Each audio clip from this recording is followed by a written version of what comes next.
Cette nation s'appelle Radio Star, la fréquence de prédilection.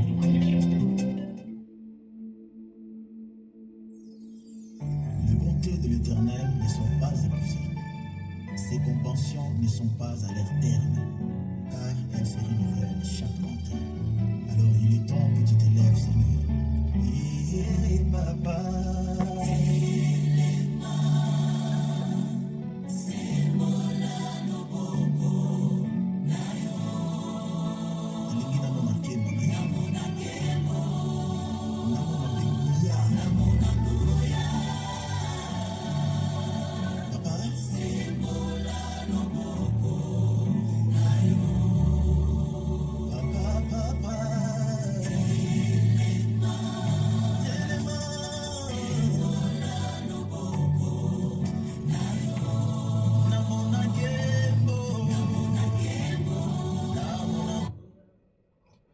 Chers auditeurs de la Radio Star, nous vous disons bon après-midi chez vous, partout où vous nous suivez en ce moment.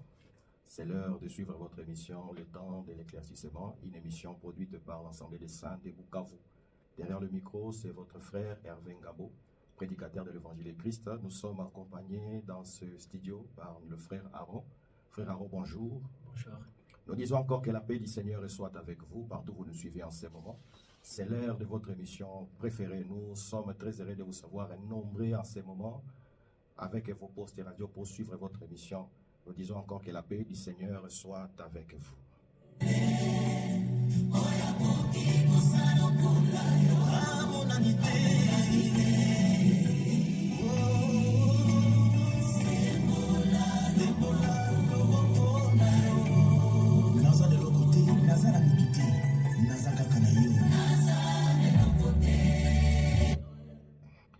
Oui, chers auditeurs, comme nous venons de le dire, c'est le temps de suivre votre émission, le temps de l'éclaircissement.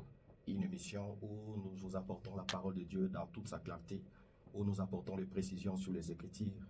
Et avant que nous puissions entrer dans le vif de notre émission, nous profitons de cette opportunité pour saluer tous les saints qui nous suivent en ce moment. Nous saluons notre pasteur, le pasteur Roger, le docteur Joseph.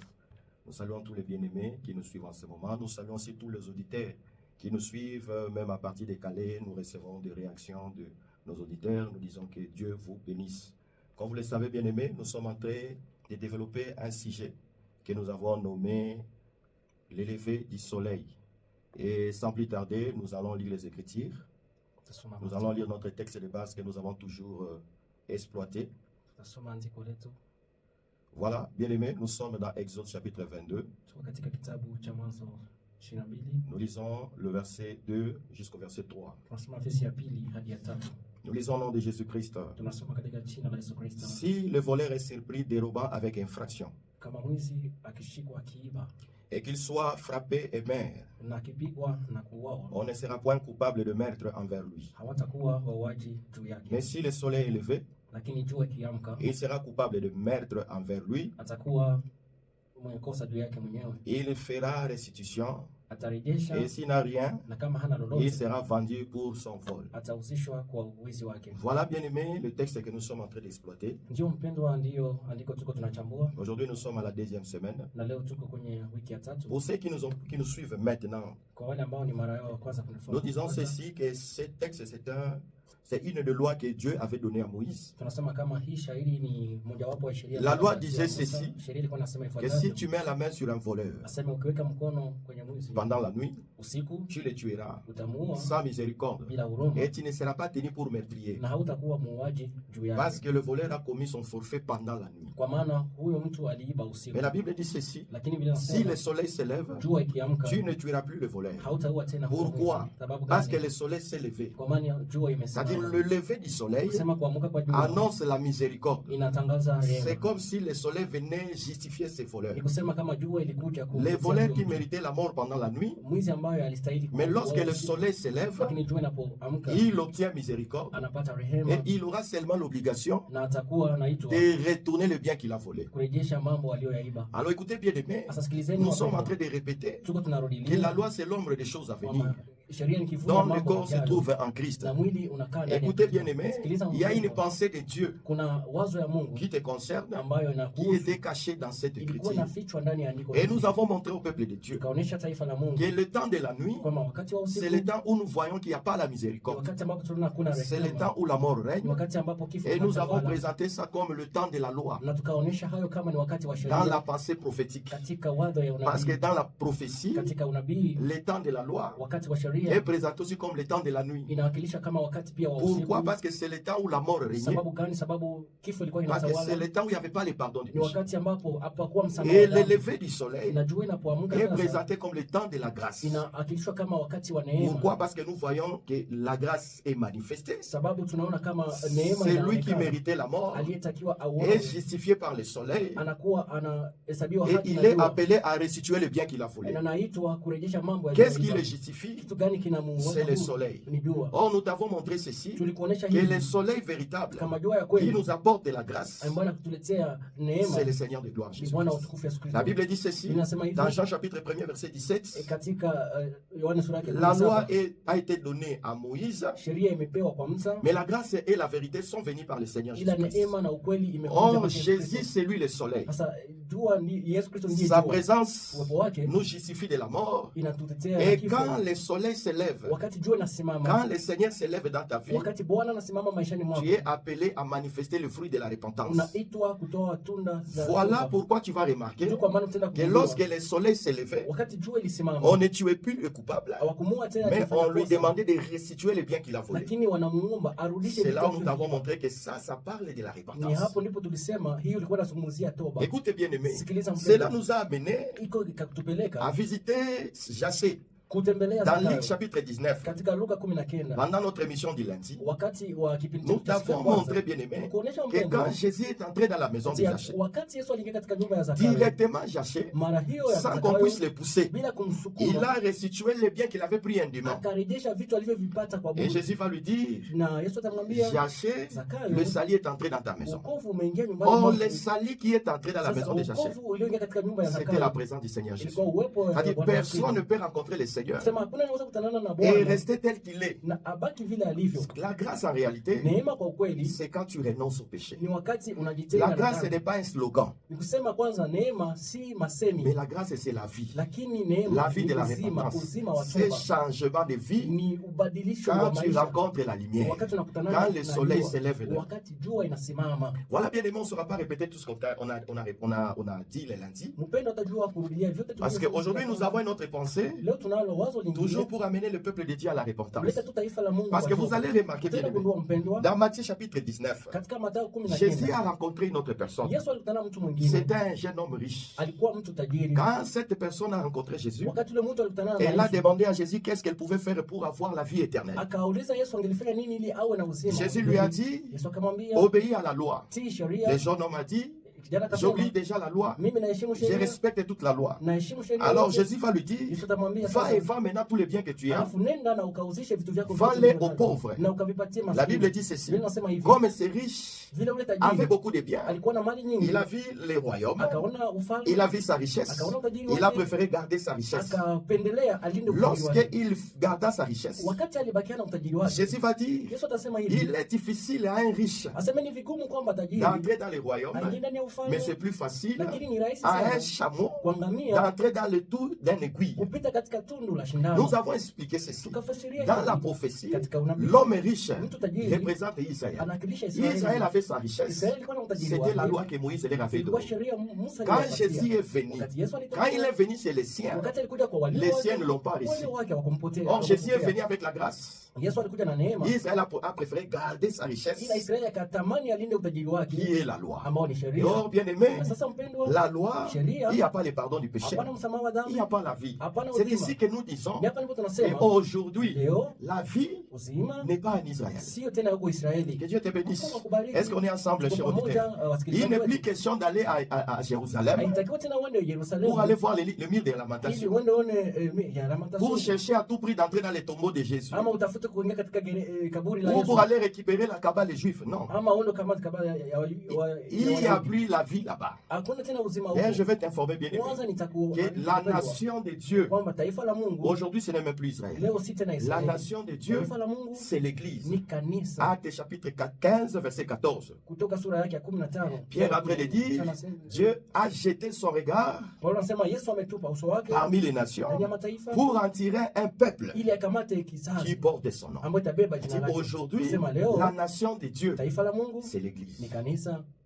Est-ce qu'on est ensemble? Tuko pamoja. Donc, ce jeune homme représente Israël. Anasema huyo kijana anawakilisha Mais Israeli. les chameaux Lakini qui a la ngamia facilité ambayo na ule urahisi d'entrer dans le trou de l'aiguille ya kupita katika tundu la shindano représente nous les nations, inatuwakilisha sisi mataifa, nous l'Église. sisi Parce kanisa. que les chameaux Kwa maana ngamia représentaient les animaux impurs. ilikuwa inaonyesha nyama Or, zichafu, les animaux impurs aujourd'hui représentent les hommes. ila nyama zichafu leo Parce que tu vas remarquer, naona lorsque Jésus wakati Yesu va demander à Pierre d'aller prêcher la maison de Corneille, atamwambia Petro aende kuhubiri nyumba ya Cornelio, Pierre va regarder dans une vision. Petro atatazama katika Et maono, il va voir une natte sur laquelle il y avait des animaux impurs. ataona kunakuwa nguo ambayo ilikuwa na manyama Et chafu. l'ange va lui dire de manger les Na animaux. malaika atamwambia akule. Pierre va dire, je n'ai hizo jamais nyama. mangé les animaux impurs. Paulo, Petro atakataa sema sijawahi Or, kula bien nyama aimé, chafu. Na mpendwa, lorsque l'ange dit à Pierre wakati malaika de anamwambia manger Petro, les animaux, akule nyama de chafu, tuer et manger, auwe na en na réalité, katumie, l'ange parlait des corneilles. ya kikweli malaika alikuwa Parce que anazungumzia quand les Juifs ont reçu l'évangile, wakati Wayahudi walipata ils Injili, voulaient garder l'évangile seulement pour eux. ilitakiwa walipendelea wabakiane Injili kwa ajili Or, yao bien wenyewe. aimé, Na sasa la mpendwa, mort de Christ à la croix kifo ya Kristo a msalabani enlevé le mur de séparation. ikatoa hiyo ukuta ilikuwa Nous avons accepté de quitter nos richesses, tukakubali tuache utajiri de quitter wetu, nos coutumes, tuache d'abandonner nos dieux, tuache miungu yetu, d'abandonner nos idoles tuache miungu et de yetu suivre les dieux d'Israël. na tumfuate Mungu wa Israeli. Que Dieu te bénisse. Mungu. Aujourd'hui, nous entrons par le trou de l'aiguille, Leo tunapita katika tundu qui la est le shindano, royaume de ciel, ambao ni ufalme wa qui est mbinguni, l'évangile de Christ. ambao ni Injili ya Parce que Kristo. bien aimé, Kwa maana quand mpendwa, tu lis Matthieu chapitre 7, unaposoma Mathayo 7 le verset 13 à 14, verse yake 13 tu vas 14 remarquer utaenda kuona que la vie éternelle uzima wa est milele présentée comme une porte étroite. inaonyeshwa kama mlango mwembamba. La Bible dit ceci, Inasema hivi, Matthieu chapitre 7, verset 13.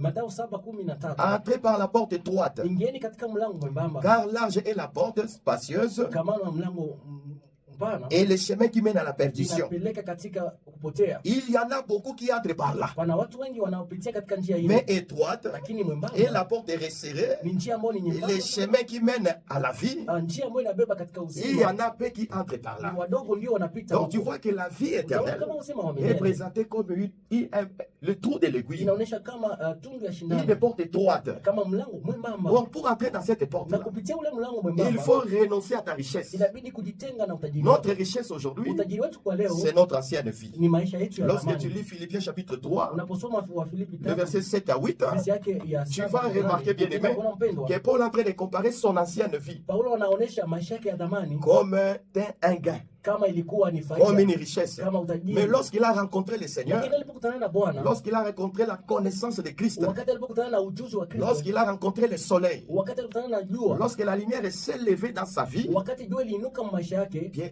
Paul dit qu'il a tout abandonné Paulo anasema kaacha yote pour gagner Christ. ili ampokee C'est-à-dire la Kristo. vie éternelle, Sema uzima wa c'est milele pour ceux qui se répandent, ni kwa wale qui wanaotubu, abandonnent leur vie, wanaoacha maisha qui yao, abandonnent leur richesse. wanaoacha utajiri wao. La richesse, c'est quoi? Utajiri ni nini? Selon Paul, Kulingana na c'est Paulo, toute la vie ni uzima qui wote, t'éloigne de la parole de ni Dieu. maisha yote na kutenga na Mungu. Est-ce qu'on est ensemble? Kwa pamoja Est-ce que vous êtes bénis? Je mnabarikiwa, sais que vous êtes bénis. najua kweli Parce que mnabarikiwa, c'est le temps où le soleil va s'élever dans kwa votre maana vie. ni wakati ambapo jua inataka kuamuka. Voilà maishani pourquoi bien mwenu. aimé la Bible est en train de dire, Kwa maana mpendwa, Biblia inasema dans Matthieu chapitre 5 verset 3, katika Mathayo 5:3, errez le pauvre en esprit, heri maskini katika car roho, le royaume de cieux est à eux. kwa maana ufalme wa Mungu C'est-à-dire ni kwa le yao. royaume de cieux, Sema ufalme wa mbingu c'est pour le pauvre ni kwa maskini en esprit. wa roho, C'est-à-dire Kusema, ceux-là qui ont renoncé au péché, wale waliojitenga na dhambi, à la vie ancienne, kwa maisha ya à la dhambi, vie de l'impudicité, maisha ya à la vie udhalizi, de vol. maisha ya wizi. Quand tu renonces à ça Unapojitenga na et que hayo tu acceptes de te dépouiller de cela, na kukubali kujiachanisha d'entrer na par hayo, le trou de l'aiguille, kupitia katika tundu ya shindano, c'est alors que tu as la ni vie. hapo ndipo una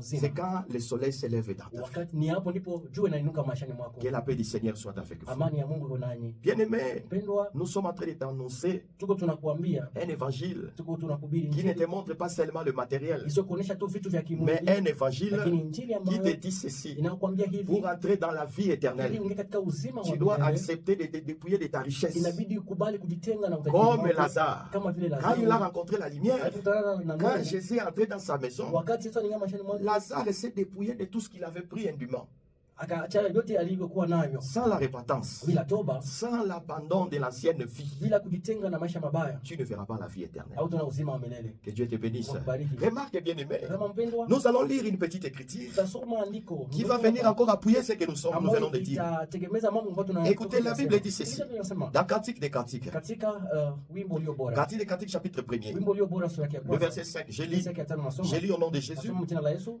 La Bible dit ceci. Biblia inasema hivi, Je suis noir, niko mweusi mais je suis belle, lakini niko mrembo, fille de Jérusalem, binti wa Yerusalemu, comme les tentes de Kedar, kama vile hema comme za le Kedari, pavillon de kama Salomon. vile nyumba za Ne Sulemani. prenez pas garde à mon teint noir. Nisitazame uso wangu mweusi, C'est le soleil qui m'a brûlé. jua imenichoma, Le fils de ma mère se sont irrités contre moi.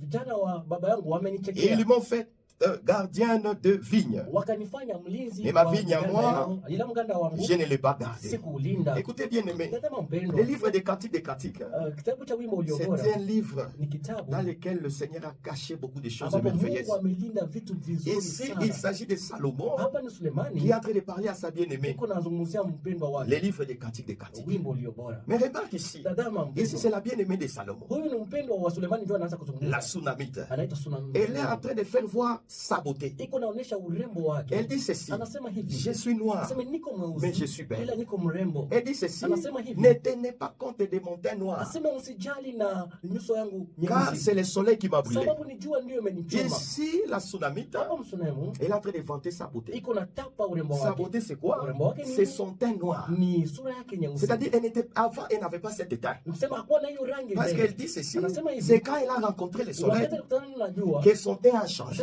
aseme sura yake qu'elle kabadilika, est devenue belle. akawa mrembo. Maintenant, écoutez bien aimé, Sikiliza nous mpendwa, sommes en train de dire tuko que tunasema le livre des Cantiques, katika wimbo ulio c'est bora le chant de Salomon à sa bien-aimée. ni wimbo wa Sulemani kwa mpendwa Oh, wake. remarque bien aimé, Sikiliza nous sommes mpendwa, toujours dans la loi, n'oubliez pas. tuko katika sheria, La loi, usisahau. c'est l'ombre des choses à venir. Sheria ni kivuli Un ambacho jour, ujao. Jésus s'est levé. Siku moja Yesu Dans akasimama Matthieu chapitre 12, verset 42, katika Mathayo 12 mstari Il a wa dit 42, akasema hapa vous avez plus que Salomon. mnaye aliye mkuu kuliko Donc nous Sulemani. comprenons Kusema, que le unajua, véritable kama Salomon, Sulemani wa kweli, c'est le Seigneur de gloire Jésus. Bwana utukufu Yesu Si Kristo. Jésus c'est lui Salomon, Kama Yesu Kristo ndiye Sulemani, c'est que la Sunamite sema Msunemu parle de l'église aujourd'hui. anawakilisha kanisa La leo. beauté de l'église, Urembo wa c'est quand kanisa elle rencontre le ni soleil. wakati anakutana na Et jua. quand tu rencontres le soleil, Unakutana na jua, selon la Sunamite, kufanana na tu dois Sulemani, changer de teint. inabidi ubadilishe sura, Tu auras le teint noir. utakuwa na rangi nyeusi. Écoutez bien aimé, Sikiliza mpendwa, ici nous parlons des choses hapa spirituelles. tunasema mambo ya kiroho. Le teint noir dont nous parlons ici, Hii rangi nyeusi ambayo c'est tunasema quoi? ni rangi C'est gani? ces changements de vie. Ni kubadilisha maisha. Que Dieu te bénisse. Kubadilika. Ceux qui t'avaient connu auparavant, Wale waliokujua zamani avec un teint na rangi d'un voleur, ya mwizi, d'un menteur, ya msema d'un uongo, impudique, ya si mzinzi, tu rencontres le soleil, unapokutana na que jua nous t'avons présenté ici comme le Seigneur de gloire ambao Jésus-Christ, tumekuwakilisha kumkuonyesha kama Bwana lorsque tu Yesu Kristo, rencontres les rayons du soleil, unapokutana na miali ya tu moto, dois changer de vie. inabidi ubadilishe maisha. Écoutez bien aimé, Sikiliza mpendwa, la Bible dit ceci, inasema hivi dans 2 Corinthiens, katika Wakorinto wa pili, 2 Corinthiens chapitre 5, Wakorinto wa pili 5, nous sommes en train d'atterrir bien aimé. tunataka kumalizia 2 mpendwa. Corinthiens chapitre 5, Wakorinto wa kwanza 5, le verset 17. verse yake 17. Écoutez, la Bible dit ceci, Sikiliza Biblia inatuambia hivi, si quelqu'un est en Christ, kama mtu uko ndani ya je Kristo, vais me permettre de dire, najiruhusu si niseme quelqu'un a rencontré le soleil, kama mtu amekutana na jua, il est devenu une nouvelle amekuwa sasa créature. kiumbe Et kipya, les choses anciennes sont passées. mambo ya kale yamepita, Voici toutes choses sont devenues nouvelles. sasa mambo yote yamekuwa mapya. Les soleils levant, Jua inayoinuka selon Luc chapitre 1er, kufuatana na Luka sura le ya verset kwanza 78 à 79, verse yake ya 78 mpaka c'est le 79, Seigneur de gloire ni Jésus. Bwana utukufu Yesu Quand Kristo. tu les rencontres, Unapokutana naye tu dois changer de teint. inabidi ubadilishe rangi. Vous savez, bien aimé, Ndio mpendwa, les filles de Jérusalem, mabinti wa elles Yerusalemu étaient étonnées de voir la Sunamite avoir un teint noir. wakashangaa kumuona Msunemu anakuwa na C'est rangi nyeusi. qu'auparavant, ils ne la connaissaient pas ainsi. Kusema hawakuwa namjua Elle hivi va zamani. dire, c'est le soleil qui m'a brûlé. Atawaambia si mimi ni jua Bien imenichoma. aimé, Mpendwa, si tu es en Christ, kama uko ndani ya le Kristo, monde doit remarquer dunia inabidi que igundue tu as changé. kama Ils umebadilika. doivent te dire, Inabidi ukwambie, est-ce que c'est toi ou ce n'est pas eske toi? ni wewe ama sio Nous wewe? t'avons connu voleur. Tumekujua kama kama mwizi. Nous t'avons connu menteur. Tumekujua kama unasema Nous kama t'avons uongo. connu arrogant. Tumekujua kama Mais aujourd'hui, nous voyons une douceur en lakini toi. tunaona upole ndani Une yako. sincérité, une honnêteté. Unakuwa wazi, unakuwa msema C'est ukweli. là où tu diras, Na hapo ndipo utasema je suis belle. niko mrembo. Parce que bien aimé, Kwa maana mpendwa, je vais te dire nitakwambia que la vie éternelle, kama uzima wa c'est milele pour ceux qui sont belles. ni kwa wale walio warembo. Aucun lait, Ni nani? aucun lait, Hakuna ambaye, sura mubaya, hakuna mwenye kuna sura mbaya. aucun lait, Hakuna mwenye kuna sura aucune mbaya. laide Hakuna mwenye kuna sura mbaya. n'héritera le royaume des cieux. Atarithi uzima wa Il faut milele. d'abord que tu reçoives le soleil, Inabidi kwanza upate que kuona tu jua reçoives fulani le na feu jua. du soleil. Upate miali ya Jérémie jua. chapitre 23. Yeremia sura yake La Bible ya dit, 23. ma parole n'est-elle comme un feu, Aseme neno yangu si kama vile mwali wa moto. le feu de la parole. Moto wa Les neno. rayons du soleil, Miali ya quand ça jua te frappe, wakati tu inakupiga dois être belle. inabidi uwe mrembo. Tu dois dire comme la Inabidi Sunamite, kusema kama msunemu. c'est le soleil qui m'a pris. Jua ndio Parce que bien amenichoma. aimé, Kwa maana mpendwa, Paul est en train de dire Paulo anasema dans Éphésiens chapitre 5 verset 25, katika Waefeso 5:20 il dit ceci. 25 Marie, aimez vos femmes aseme waume pendeni wake comme zenu Christ a aimé l'église vile Kristo ameipenda et kanisa s'est livré lui-même pour elle na akajitoa mwenyewe kwa ajili afin yake de la sanctifier par la parole. akaitakase kwa neno. Jérémie chapitre 23 dit ceci. Yeremia 23 anasema La naye parole de Dieu sur le fait. aseme neno la Mungu ni Je moja, pourrais dire, nilisema tena après l'avoir sanctifié par le feu, kisha kumtakasa kwa moto par les rayons du soleil. kwa miali ya jua. Écoutez, Sikiliza mpendwa, afin de la sanctifier par la parole, ili kumtakasa kwa neno après l'avoir purifié par l'eau du na baptême, kisha kumsafisha kwa maji afin de faire apparaître devant lui cette église glorieuse, ili kuleta kwake kanisa takatifu sans tache, bila taka ni ride, bila kikundi ni rien de semblable, ama kitu ambacho kinafanana mais na hicho, sainte et lakini irrépréhensible. takatifu na isiyokuwa na mawaa. Est-ce que quelqu'un a vu la beauté ici? Mtu ameona urembo hapa? Les royaumes des cieux, Ufalme wa mbinguni c'est pour ceux qui se ni répandent. kwa wale wanaotubu. Parce que Exode chapitre 22, Kutoka sura yake nous sommes en 22 train de te dire inatuambia que dans la loi, katika sheria lorsque le soleil s'élevait, wakati jua lisimama, les voleurs n'étaient plus coupables. mwizi hakuwa tena Il obtenait na grâce. makosa, alipata rehema, Mais lakini il devait rendre les biens volés. ilibidi arudishe vitu alivyoviiba. Que Dieu vous bénisse. Mungu awabariki. Est-ce que quelqu'un a compris? Kuna mmoja amesikia? Nous sommes en train de crier comme Jean-Baptiste Tuko tunalalamika kama Yohana et nous Mbatizaji, disons à na quelqu'un, tunamwambia mtu répands-toi. tubu, Répands-toi, bien-aimé. tubu Donne mpendwa, ta vie à Jésus. hata maisha yako kwa La vie que Kristo, tu mènes là, maisha unayobeba leo.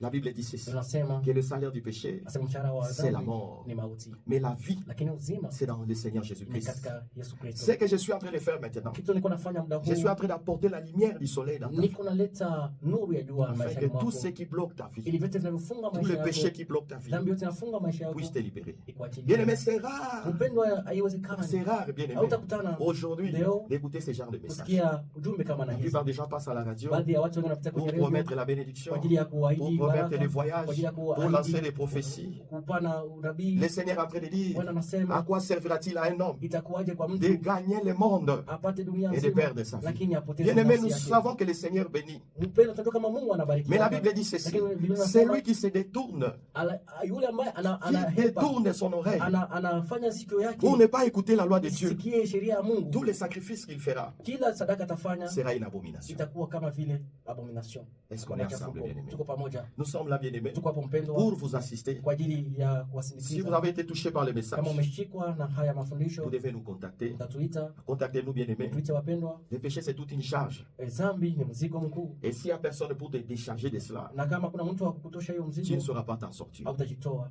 Que Dieu vous bénisse. Mungu awabariki. Nous sommes en train de tendre à la fin de notre Tunafika émission. mwisho ya kipindi chetu cha Et leo, nous sommes en train de dire, bien-aimés, na tunasema wapendwa, que nous sommes là pour vous. tuko hapo kwa ajili Nous yenu. disons ceci, Tunasema que hivi, nous serons encore là na tutakuwa tena hapo les lundis de la semaine siku prochaine ya kwanza ya wiki ijayo à 11h. kuanzia hapa. Mais en attendant, bien-aimés, Lakini mpendwa, j'aimerais te communiquer notre numéro. ni kupatia kwanza namba zetu za Mon simu numéro, c'est le 099 099 290 990 88 88 91. 91. Mais si tu as des questions Lakini kama unazo et que maswali tu aurais voulu que nous puissions en parler directement au cours de na l'émission, ungelipenda tuzijibie kwa wakati wa kipindi kinapita, voici les numéros que tu peux écrire. angalia manamba ambazo utatumia kwa kutuandikia: 089 089 28 28 89 89 281. 281 089 089 28 28 89 89 281. 281. Bien aimé, c'était votre émission, Mpendwa, ilikuwa ni kipindi chenyu Le temps de l'éclaircissement. wakati wa Et kuangazia. l'émission de l'Assemblée des Saints de Bukavu. Ni kipindi ambacho tunakutana na kusanyika Nous avons katika notre, Bukavu. nous avons notre assemblée Tunao kusanyiko letu sur boulevard Lumumba. hapa Ibanda kwenye barabara Lumumba, Boulevard Lumumba, barabara Lumumba, juste à en face karibu d'Equity Bank, ya Equity Bank, l'immeuble qui se trouve en face, nyumba ambayo iko mbele au yake deuxième niveau. kwa etage ya Nous pili. sommes aussi à Chiriri, Tuko pale Chiriri pia à côté de l'hôpital Euro. karibu na hospitali roho pale Kitutu Mungu, karibu na nyumba Nous ya sommes aussi à Salama. Kadutu, Tuko pale Kadutu vers le marché de Carrière. karibu ya soko ya Carrière. C'était votre frère, Ilikuwa ndugu yenu Hervé Ngabo, Hervé Ngabo avec le bien-aimé pamoja na ndugu Aaron. Aaron. Nous disons que la paix du Seigneur soit avec vous. Tunasema amani ya Kristo iwe nanyi. Et à lundi prochain à Kwa 14h. siku ya kwanza ijayo, Restez dans la paix du Seigneur. amani ya Kristo iwe nanyi.